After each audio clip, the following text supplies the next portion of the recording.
Go ahead. Thank you, Jen. So President Biden is talking about putting Putin on a wartime trial. Does he expect Putin to turn himself in to stand trial, or does he think somebody's going to have to go into Russia and arrest him?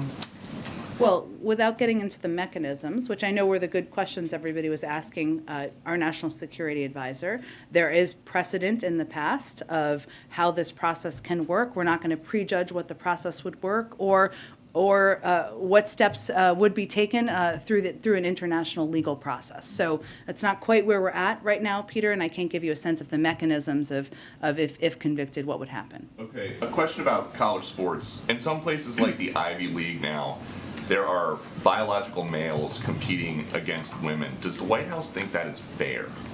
Well, I would note that we're not the governing body for the NCAA or any other system out there that I believe you're probably referring to the case over in swimming in the NCAA.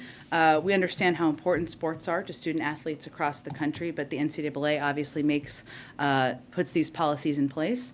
What I would say, Peter, if we look at this broadly, is that we celebrated International Transgender Day of Visibility last week with a slate of new actions to ensure we are continuing we continue to protect the dignity and identity of all Americans. And at a moment where we're looking at and we're seeing increased mental health issues related to young people, especially LGBTQ plus young people, we're providing additional funding and resources to address this issue. And we hope all leaders can focus on those important issues and the impact on many of these young people who are impacted across the country.